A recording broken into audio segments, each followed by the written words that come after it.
Então vamos lá, né, gente? Nossa primeira aula aí de metodologia científica.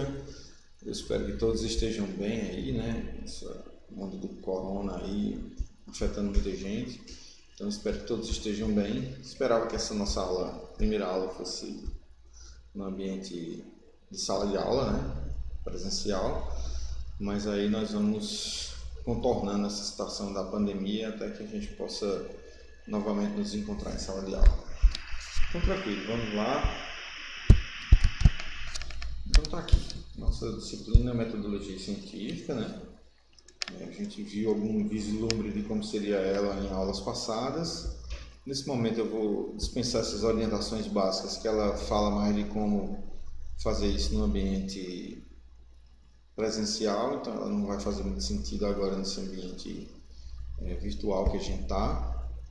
Né? Essas orientações também aqui, por enquanto, a gente vai dispensar e vamos direto para o objetivo da disciplina. Então tá, o objetivo dessa disciplina é deixar com vocês, né? Criar em vocês um pensamento crítico, melhorar o tipo de leitura que você faz, a forma como você faz leitura. E a escrita? A escrita não é fácil, né? Melhorar a escrita de uma pessoa depende muito do esforço pessoal. Por melhor minha aula seja, eu não vou dar aula de português. E nessa altura do campeonato, se eu não vou dar aula de português, você tem que melhorar a sua leitura lendo. Então, toda vez que você lê, você vai aprender como é que se escreve uma palavra, como é que você concatena algumas ideias. Quanto mais você lê, mais facilidade de escrita você vai ter. Então, assim, a minha contribuição vai ser pedir para vocês começarem a ler artigos, né, e passar artigos para vocês lerem. A observação científica é outra coisa que vai estar dentro dessa disciplina, porque a gente precisa entender como é que a gente constrói o conhecimento da gente, né? Então, o olhar científico é um olhar diferente do olhar normal que a gente tem nas coisas, né? Ele é um olhar mais racional, crítico, né? Ele precisa de compreensão, ele precisa entender o porquê das coisas e não simplesmente aceitar as coisas como elas são.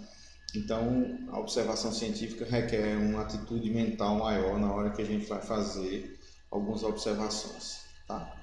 Então, é isso que essa disciplina se propõe, vamos a ela. Isso que eu consegui passar aqui. Ok, ciência e metodologia. E aí a gente começa por um assunto bem simples, né, que é a epistemologia da ciência. Já tem um vídeo aqui do YouTube, tá? Mas vocês vão ter acesso a esse slide. Eu vou gravar a aula. Quem quiser ver esse material complementar pode ver dentro do slide, tá? Tem um artigo também sobre isso.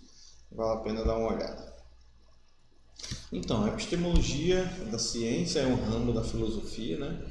Que ele visa separar, né, o que é crença, né, o que é doxa, o que é opinião, né, do que é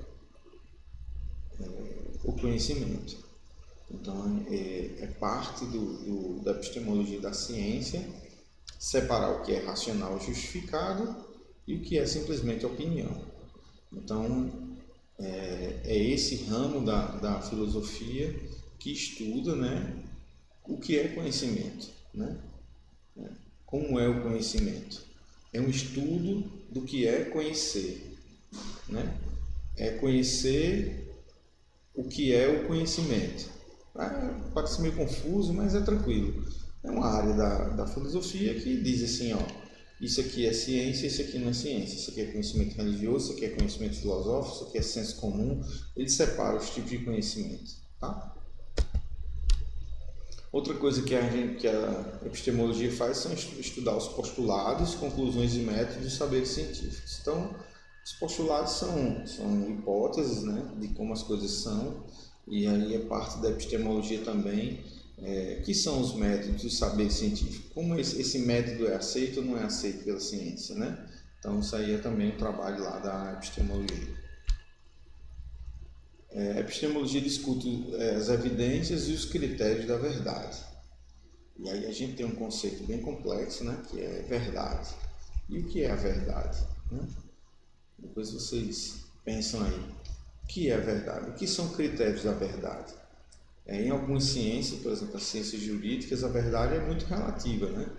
Então, às vezes, numa decisão judicial, que foi a verdade decidida lá, pode ficar bom para um e pode ficar ruim para outros. Então, assim, nesse caso, a verdade é um ponto de vista, né? É relativa. Mas a ciência, né? A epistemologia ajuda a ciência a dizer assim, isso aqui é verdade, é comprovado, é provado, é sistematizado, né? Isso aqui produz evidências científicas aceitas como ciência, tá? Outra coisa da epistemologia da ciência, né, que ela verifica a validade de suas evidências. Então, essa ciência é válida, ela é ética, né, ela é coerente, é outro trabalho da epistemologia. Ele verifica, né, a validade de suas evidências, tá? As evidências científicas, tá? Então, por exemplo, sei lá, uma regressão linear é um artefato científico de predição de valores matemáticos. Então, será que isso é aceito? Esse método, ele tem validade científica, né? Ele pode ser entendido como um artefato científico? Acredito que sim. Então, a epistemologia nos ajuda a estudar e identificar os tipos de conhecimento, e a gente vai falar sobre isso daqui a pouco, né? E separar a opinião do conhecimento verdadeiro, tá? Então, a gente vai começar a dizer assim, o que é que eu sei e o que é que eu não sei. Por exemplo, todo mundo sabe o que é o peso das coisas, né? As coisas são pesadas. Então, assim, mesmo sem saber de ciência, é um senso comum que todo mundo sabe que as coisas têm peso, né? Você pega um objeto e ele tem peso, tá?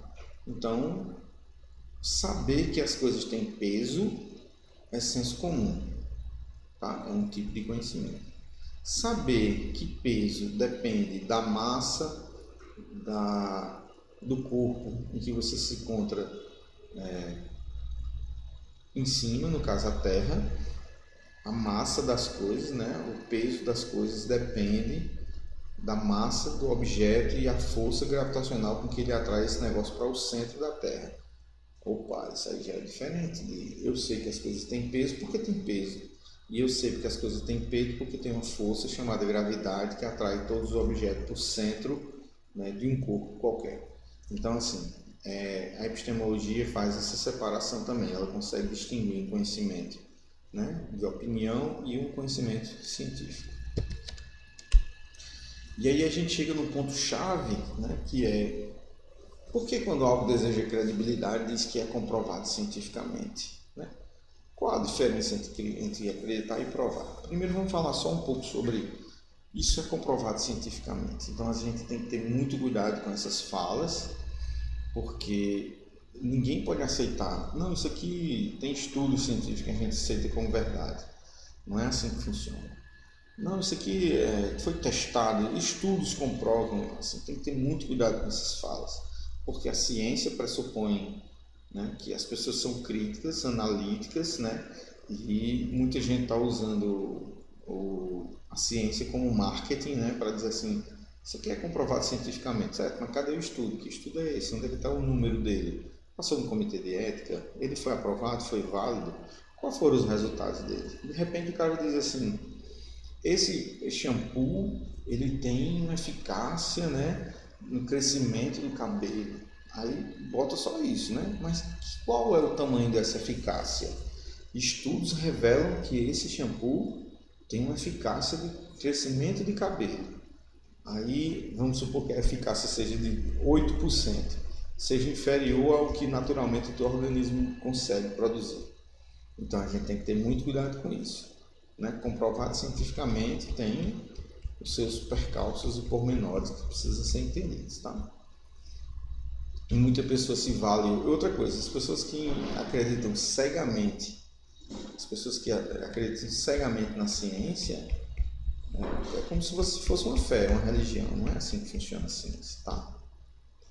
E a diferença entre acreditar e provar é que eu acredito, né, em determinada coisa, tenho uma opinião. Eu acredito que Boqueirão vai encher. Está em 61% agora. Eu acredito que Boqueirão vai encher. E como é que eu provo isso?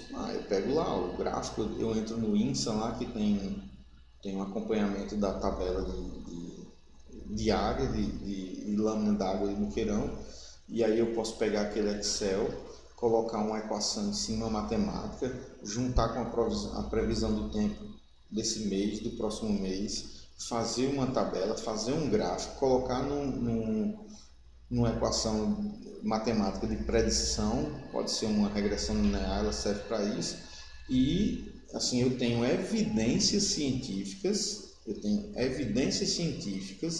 para dizer que ele pode encher. Que é diferente de dizer eu acredito que ele vai encher. Eu não sei, baseado em nada, é porque é minha crença, eu quero acreditar que ele vai encher.